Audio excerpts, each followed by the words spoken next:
Selamat sore ibu-ibu, selamat berjumpa kembali di dalam ibadah kita pada sore hari ini.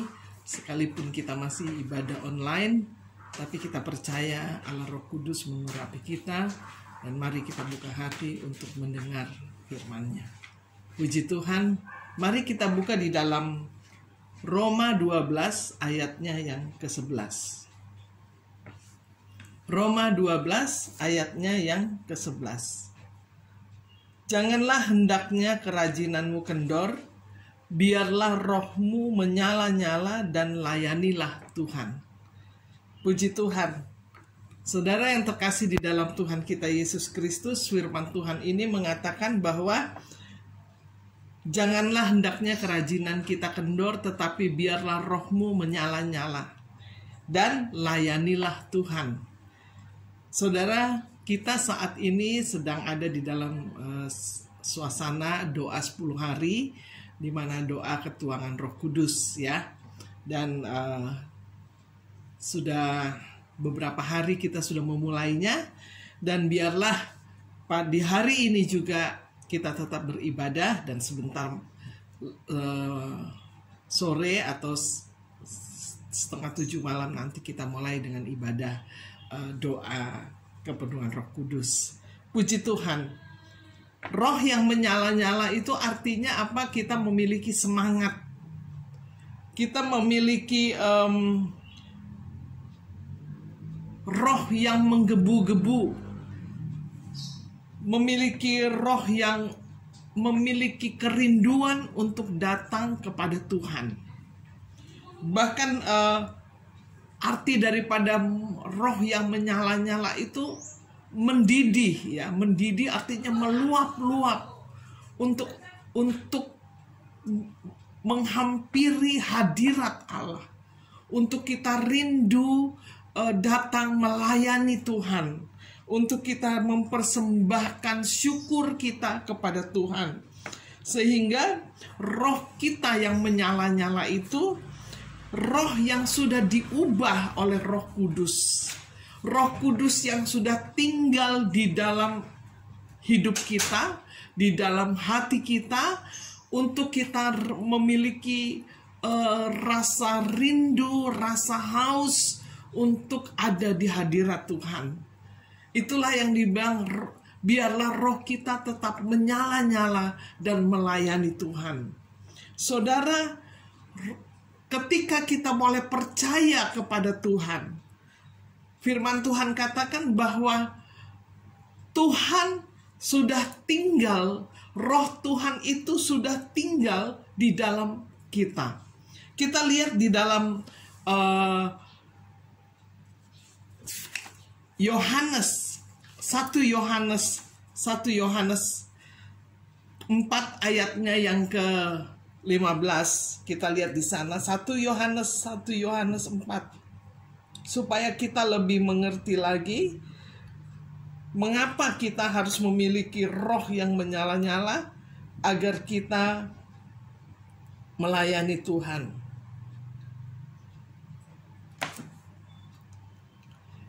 Mulai ayat yang ke-13, 1 Yohanes 4 ayat 13, demikianlah kita ketahui bahwa kita tetap berada di dalam Allah dan Dia di dalam kita. Ia telah mengaruniakan kita mendapat bagian dalam rohnya. Jadi ketika kita percaya kepada Tuhan, maka Tuhan tinggal di dalam kita dan kita tinggal di dalam Tuhan. Sehingga Tuhan itu mengaruniakan rohnya kepada kita. Saudara, kalau roh Allah tinggal di dalam kita, maka roh daging kita ini, kita tahu bahwa di ayat yang ke Roma 12 ayatnya yang pertama itu dikatakan biarlah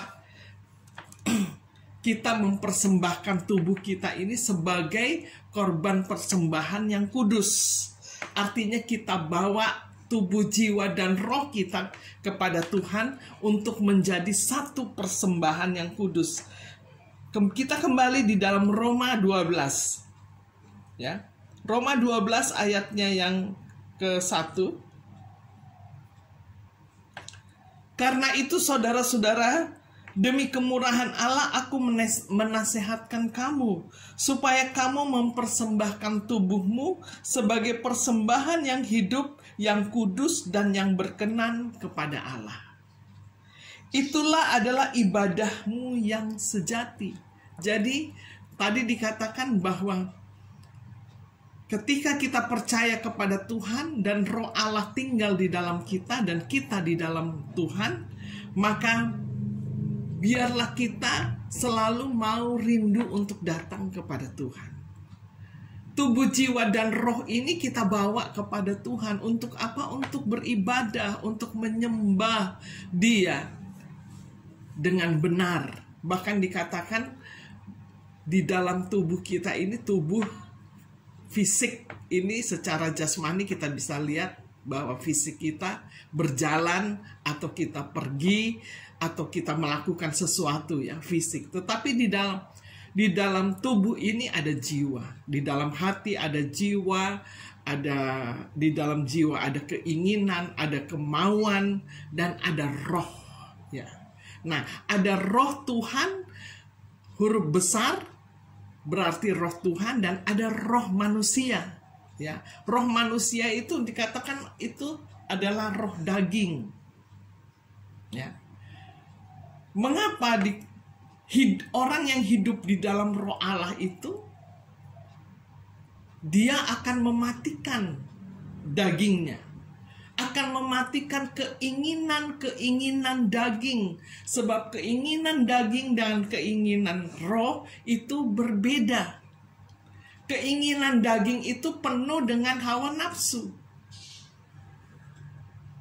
tetapi keinginan roh itu adalah beribadah kepada Tuhan, menyembah kepada Tuhan, melakukan hal-hal yang berkenan kepada Tuhan, memiliki hati yang hidup di dalam kebenaran Allah. Sebab itu, saudara yang terkasih di dalam Tuhan kita Yesus Kristus, biarlah roh kita itu menyala-nyala dan melayani Tuhan.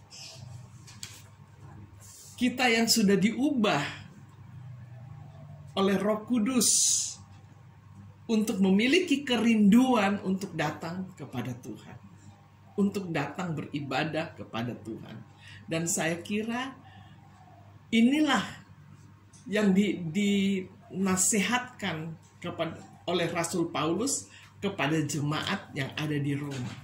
Sebab jemaat yang ada di Roma itu dia bertumbuh di dalam penginjilan.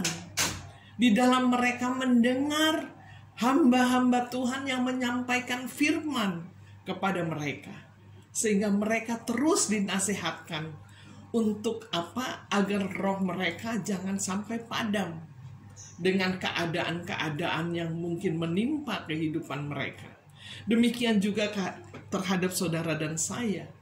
Janganlah kesesakan dunia ini mempengaruhi kehidupan kita, tetapi biarlah kita mau hidup di dalam roh. Biarlah roh ini selalu menyala-nyala dan melayani Tuhan. Sehingga apa? Kita tidak mengandalkan kekuatan kita, tetapi kita, roh yang ada pada kita, roh Allah itulah yang memimpin hidup kita, agar kita tidak mengandalkan kekuatan manusia, agar kita tidak mengandalkan kekuatan diri kita sendiri. Nah, untuk itu roh ini harus terus dibangun, harus terus datang kepada Tuhan.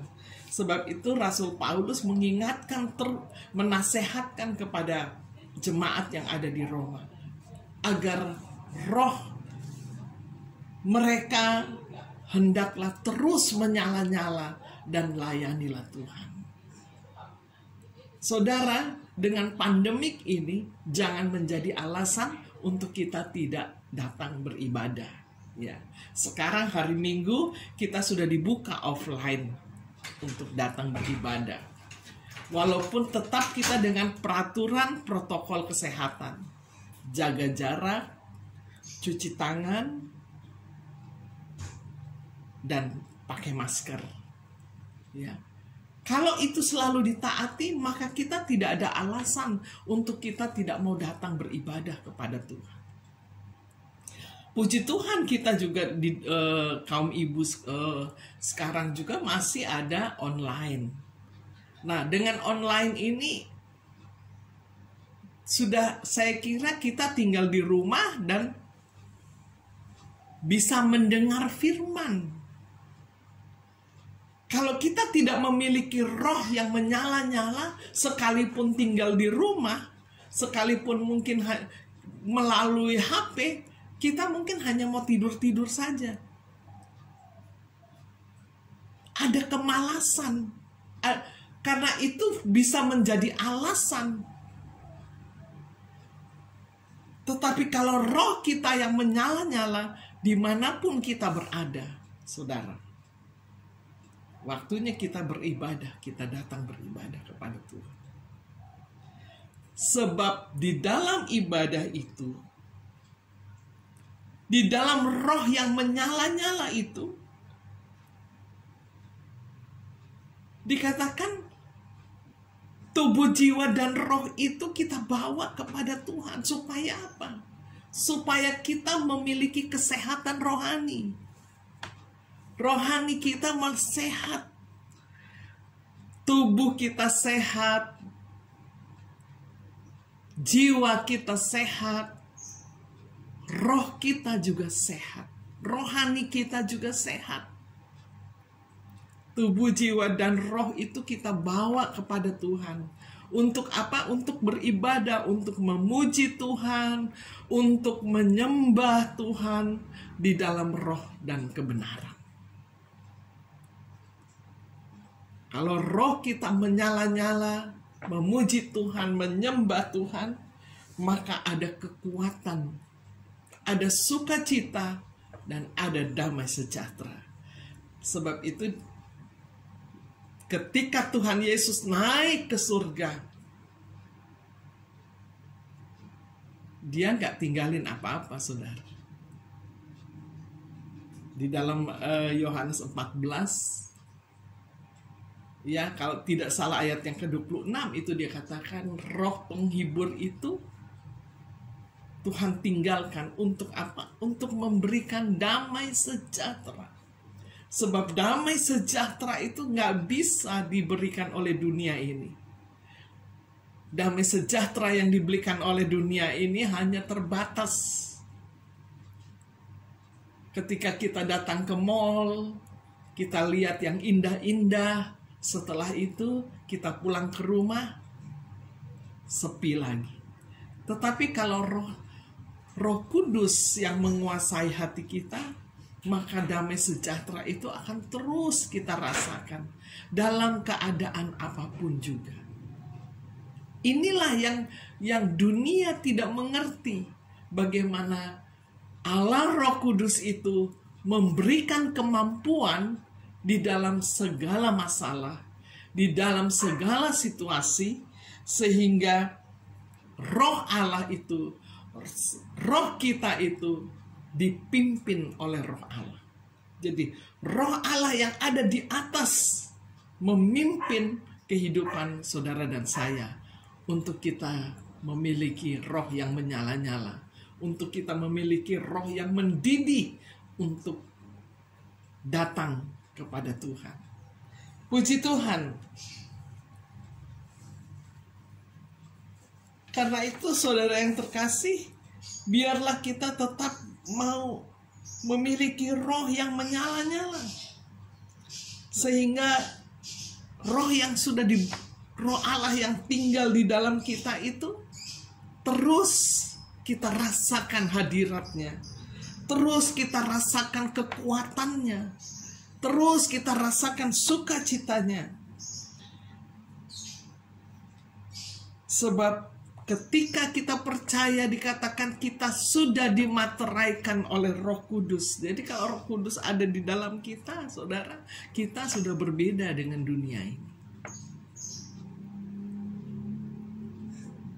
Kita boleh, ya, apapun latar belakang, saya sudah berkali-kali mengatakan, apapun latar belakang kita kita datang dari mana, siapakah kita di hadapan Tuhan ketika kita datang dan bertobat. Maka Roh Allah itu akan berkuasa di dalam kita. Maka Roh Allah itulah yang akan memeteraikan Roh Kudusnya di dalam kehidupan saudara dan saya. Kita baca di dalam Efesus 1. Efesus 1 ayat yang ke-13. Di dalam Dia kamu juga, karena kamu telah mendengar firman kebenaran, yaitu Injil keselamatanmu. Di dalam Dia kamu juga ketika kamu percaya dimeteraikan dengan Roh Kudus yang dijanjikan itu. Dan Roh Kudus itu adalah jaminan bagian kita sampai kita memperoleh seluruhnya. Yaitu penebusan yang menjadikan kita milik Allah untuk memuji kemuliaannya. Jadi ketika kita percaya dan kita dimeteraikan oleh Roh Kudus. Untuk apa? Untuk kita beribadah kepada Tuhan. Untuk kita memuji, menyembah kepada Tuhan. Sehingga yang kita rasakan, yang kita dapati ada kemuliaan. Ada kemuliaan di mana kita merasakan satu keindahan yang tidak dapat diberikan oleh dunia ini. Yang saya mau katakan, seringkali orang merasakan bahwa keindahan surgawi. Ya. Ketika kita di dalam hadirat Allah, di dalam urapan Allah, di dalam penyembahan kita yang sungguh-sungguh itulah, kita boleh merasakan kemuliaan Allah yang tidak dapat diberikan oleh dunia ini. Sebab itulah yang sudah dimateraikan di dalam kehidupan saudara dan saya. Betapa kita mengucap syukur dan beruntung, saudara, ketika kita dipimpin oleh Roh Allah. Ketika hidup kita dipimpin oleh Roh Allah. Sebab itu, biarlah roh kita tetap terus menyala-nyala. Roh yang menyala-nyala itu nggak melihat bahwa kita muda atau tua, atau masih remaja atau anak-anak. Tapi manakala kita sudah mengenal Tuhan dan percaya kepada Tuhan, Tuhan hanya minta supaya rohani dan jasmani kita sehat itu, biarlah kita dipimpin oleh Roh Allah. Sebab roh daging dan Roh Allah itu berlawanan. Roh daging itu tadi saya katakan bahwa penuh dengan hawa nafsu.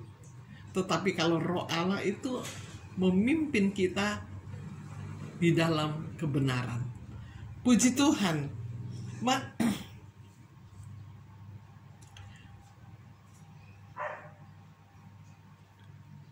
Jadi bahwa Roh Allah itu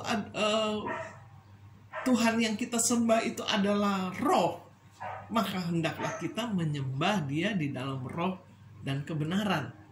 Yohanes 4 ayat yang ke-24, coba kita lihat di sana. Yohanes 4 ayat yang ke-24. Allah itu roh, dan barang siapa menyembah Dia harus menyembahnya dalam roh dan kebenaran. Jadi kalau roh kita menyala-nyala dan kita mau melayani Tuhan, maka saat kita ibadah, yang kita lakukan adalah kita mau sungguh-sungguh mencari hadirat Allah, menyembah Dia di dalam roh dan kebenaran. Sebab itu ketika kita memuji Tuhan, kita memuji Tuhan dengan mulut kita, tetapi kita menyembah Dia dengan roh kita. Menyembah di dalam roh dan kebenaran. Sebab Dia adalah roh. Jadi, untuk menghampiri takhta hadirat Allah, tidak ada lain, kita menyembah Dia di dalam roh dan kebenaran. Jadi, menyembahnya dengan sungguh-sungguh supaya kita rasakan bahwa damai sejahtera dan sukacita itu benar-benar kita rasakan, bukan ada di bukan dunia ini yang memberikan, tetapi Tuhan yang memberikannya. Sehingga kita boleh merasakan keindahan-keindahan surgawi bersama-sama dengan Tuhan. Dan Roh Allah itu kalau memimpin kita, saya mau katakan bahwa Dia memberikan kita kekuatan. Dia memberikan kita visi untuk kita boleh mendengar suara Tuhan, untuk kita boleh mendengar apa yang Tuhan mau ketika kita menyembah Dia dengan sungguh-sungguh, saudara. Jadi biarlah kita, roh yang menyala-nyala itu melayani Tuhan, dan hidup kita hidup dipimpin oleh Roh Allah. Hidup dipimpin oleh Allah. Galatia 5 ayatnya yang ke-25.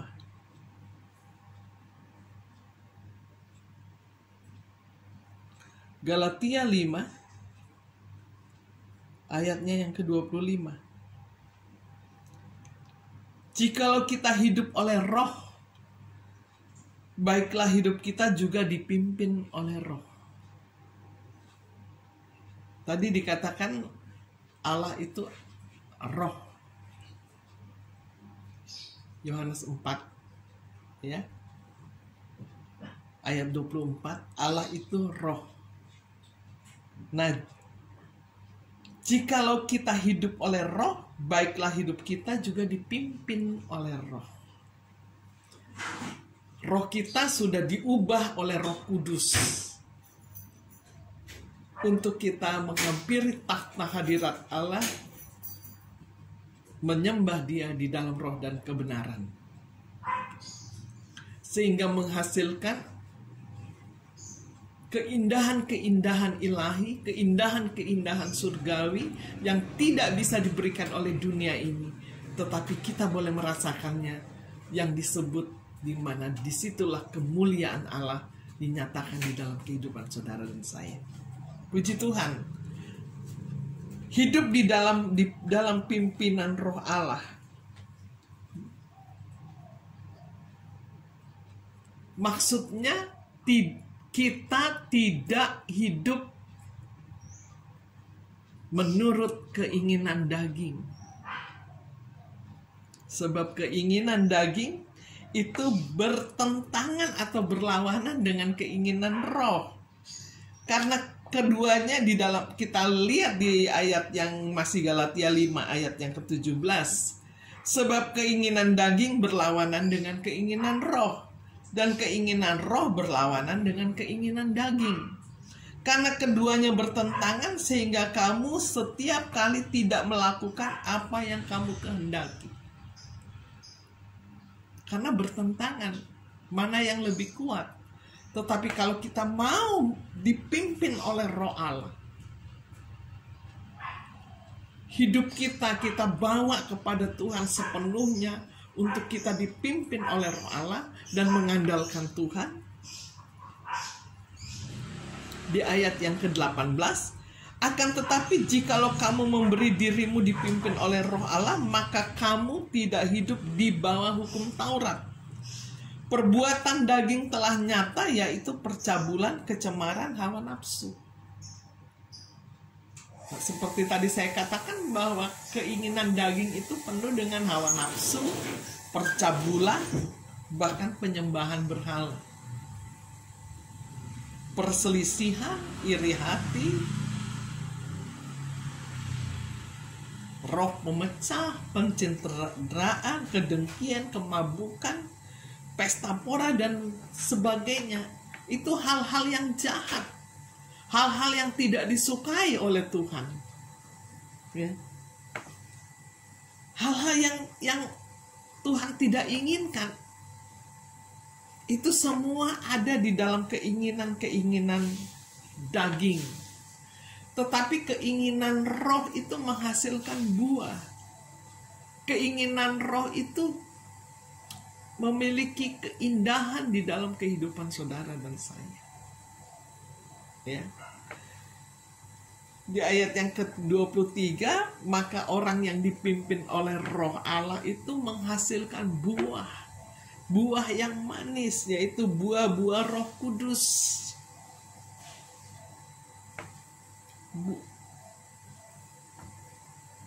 Seperti kasih, sukacita, damai sejahtera, kesabaran, kemurahan, kebaikan, kesetiaan, kelemah lembutan, penguasaan diri. Hal-hal ini kalau kita tidak ada Roh Allah berdiam di dalam kehidupan saudara dan saya, mustahil kita dapat melakukannya. Sebab itu kita diminta agar hidup kita dipimpin oleh Roh, dipimpin oleh Roh Allah, dipimpin oleh Roh Kudus, untuk kita boleh menghasilkan buah-buah Roh, untuk kita boleh menghasilkan hal-hal yang baik di dalam kehidupan kita. Dari kehidupan yang lama kita sudah berubah menjadi kehidupan yang baik. Sebagaimana mungkin kalau dulu orang bilang, oh dia orangnya seperti itu, tetapi sekarang dia sangat setia beribadah. Dulu mungkin, aduh hidupnya pesta pora misalnya, tetapi sekarang hidupnya sangat religius atau sangat beribadah kepada Tuhan. Ya. Dan orang yang dipimpin oleh Roh Allah itu, dia tidak mengandalkan kekuatan dirinya sendiri, tetapi dia mengandalkan kekuatan Tuhan. Ketika ada ketakutan, ketika ada masalah, saudara, dia selalu datang kepada Tuhan, selalu minta Roh Kudus, tolong saya, jamah saya dalam keadaan seperti ini. Saya mau kesaksian, saudara. Ya, ketika waktu vaksin pertama kali, saya melakukannya di GBK. Ya, kami berangkat pagi, kemudian baru divaksin itu kalau tidak salah sekitar, karena mengantri ya hampir jam 2 siang. Ya. Karena prosesnya itu ya lama, karena begitu banyak orang. Dan ada formulir di situ kita mesti isi.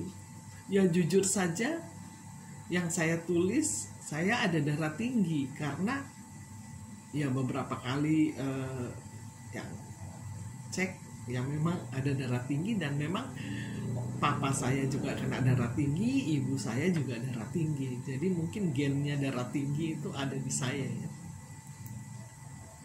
Lalu saya tidak pernah cek-cek yang lain, tidak pernah, rasanya ya mungkin sudah lama sekali, puluhan tahun nggak pernah check up.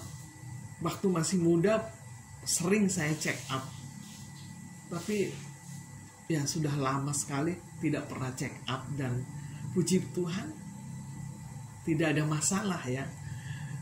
Ya saya hanya berdoa saja kepada Tuhan. Tetapi pada saat itu diperiksa, tekanan darah saya naik, lalu disuruh tunggu sebentar. Ya,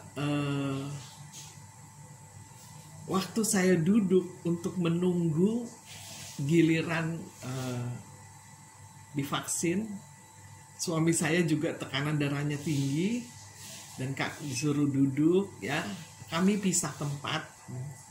Di saat saya duduk menunggu giliran untuk supaya tekanan darahnya turun, saya bilang, lalu saya berdoa, saya menyembah kepada Tuhan. Saya bilang, Roh Kudus tolong saya. Saya bilang, Bapa, saya takut.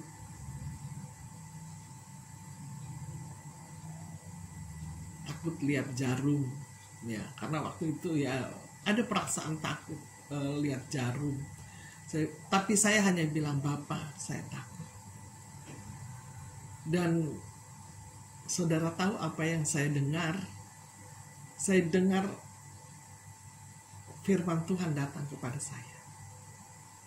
Janganlah takut, sebab aku ini Allahmu. Janganlah bimbang, sebab aku menyertai. Ketika saya dengar itu, karena saya jujur, saya bilang, Bapak, saya takut.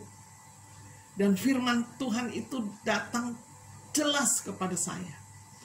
Dan saya langsung melek, saya hilang rasa takut dan bergairah. Lalu saya dipanggil untuk diperiksa lagi dan turun. Lalu saya disuntik. Jadi saudara, kalau hidup kita dipimpin oleh Roh Allah, apapun yang kita rasakan, kita hanya bisa datang kepada Bapa di surga. Kita hanya bisa menyembah Dia. Kita hanya bisa datang, Bapa, ini saya, kondisi saya seperti ini. Dan itu firman datang kepada saya, luar biasa. Tuhan beri kekuatan. Itulah sebabnya bahwa Roh Allah itu membawa kita kepada kehidupan yang penuh dengan damai sejahtera, dengan kekuatan yang dari Tuhan. Sebab itu jangan kita jauh dari Tuhan. Biarlah Roh Allah itu terus menyala-nyala dan layani Tuhan. Apapun kondisinya, jangan itu menjadi alasan untuk kita tidak datang kepada Tuhan. Sebab kalau kita dipimpin oleh Tuhan, kita akan mengerti visi Allah di dalam kehidupan saudara dan saya.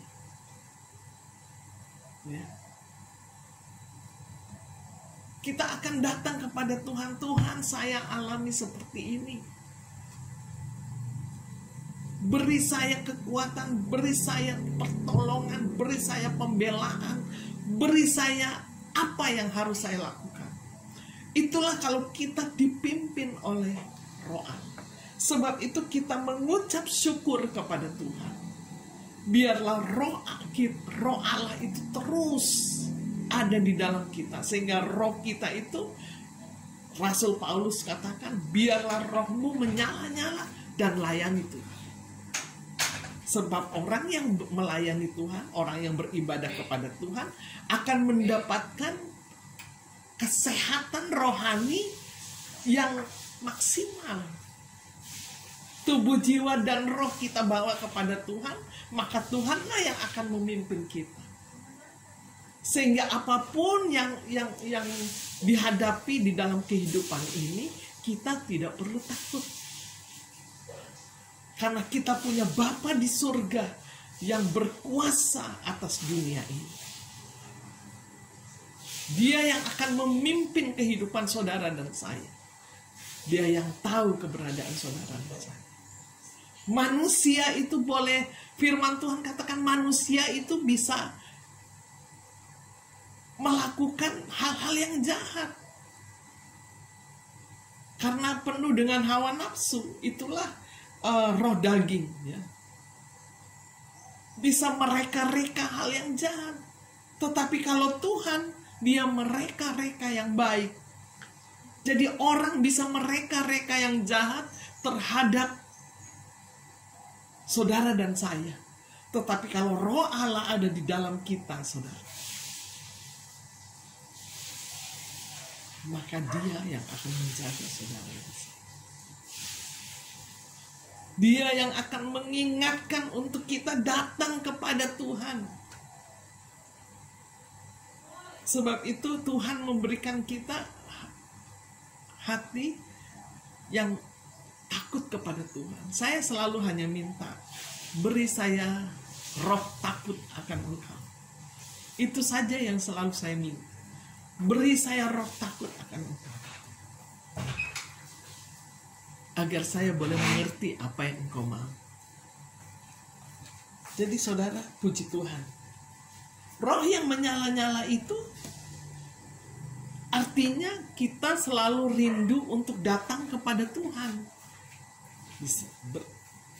Katakan beribadah kepada Tuhan, menyembah Tuhan, dan tidak lupa lagi juga berdoa kepada Tuhan.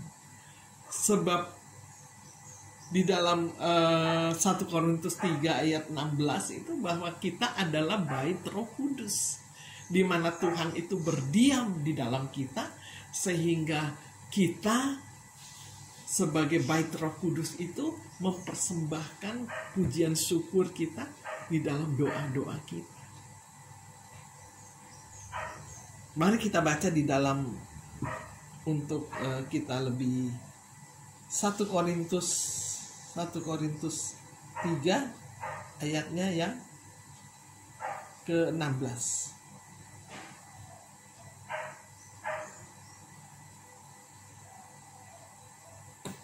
Adapun 1 Korintus 3 tidak tahukah kamu bahwa kamu adalah bait Roh Kudus, bait Allah, dan bahwa Roh Allah diam di dalam kamu? Jika ada orang yang membinasakan bait Allah, maka Allah akan membinasakan dia. Sebab bait Allah adalah kudus, dan bait Allah itu ialah kamu. Artinya ada pembelaan Allah di dalam kehidupan anak-anak Tuhan yang selalu mengutamakan Tuhan. Artinya orang-orang yang selalu mempunyai hati untuk datang kepada Tuhan, berdoa, maka Tuhan katakan bahwa Roh Allah diam di dalam kamu. Jika ada orang yang membinasakan bait Allah, artinya jika ada orang yang mau berbuat jahat kepada saudara dan saya, maka di sini dikatakan Allah akan membinasakannya. Allah yang akan membinasakannya. Jadi saudara, kita tidak perlu takut. Kalau ada orang-orang yang mau berbuat jahat terhadap saudara dan saya, manakala Roh Allah itu menyala-nyala di dalam kehidupan saudara dan saya, ya, untuk kita mempersembahkan pujian, syukur, penyembahan kita dengan benar kepada Tuhan, beribadah dengan sungguh-sungguh, berdoa dengan sungguh-sungguh, maka kalau ada yang mau membinasakan, dikatakan, maka Allah yang akan membinasakan. Maka Allah yang akan berdiri di depan saudara dan saya. Luar biasa, saudara. Sebab itu, biarlah kita memelihara bait Allah yang ada di dalam kita, hati kita, untuk kita terus memiliki roh yang menyala-nyala, untuk kita melayani Tuhan, untuk kita beribadah kepada Tuhan, untuk kita sungguh-sungguh hidup dipimpin oleh Roh Allah, sehingga kita mengerti visi Allah di dalam hidup saudara dan saya. Puji Tuhan, kiranya Tuhan memberkati kita semua untuk kita tetap memiliki semangat, memiliki kerinduan, memiliki roh yang haus untuk kita datang kepada Tuhan. Puji Tuhan, dan Tuhan memberkati kita semua. Mari kita berdoa. Kami bersyukur kepadamu ya Tuhan, di mana kami boleh mendengar lagi suara firman-Mu. Biarlah roh kami tetap menyala-nyala dan melayani Engkau ya Tuhan. Sebab itu bangkitkanlah gairah kami. Biarlah Roh Allah menguasai kehidupan kami, agar kami boleh mengerti apa yang Engkau kehendaki di dalam kehidupan kami. Dan biarlah kami boleh berjalan sesuai dengan keinginan daripada Tuhan. Terima kasih Tuhan Yesus. Allah Roh Kudus, kuasailah kehidupan kami, untuk kami senantiasa tetap setia di dalam Engkau, tetap beribadah kepadamu, tetap melayani Engkau, sehingga Tuhan, nama-Mu dipuji, nama-Mu dipermuliakan. Terima kasih Tuhan Yesus. Biarlah Roh Allah tetap terus menyala-nyala di dalam kehidupan kami. sehingga Tuhan, kemuliaan Tuhan nyata bagi kami, orang-orang yang setia beribadah kepadamu. Terpujilah Engkau Tuhan. Inilah doa kami. Kami bersyukur dalam nama Tuhan Yesus Kristus. Haleluya. Amin.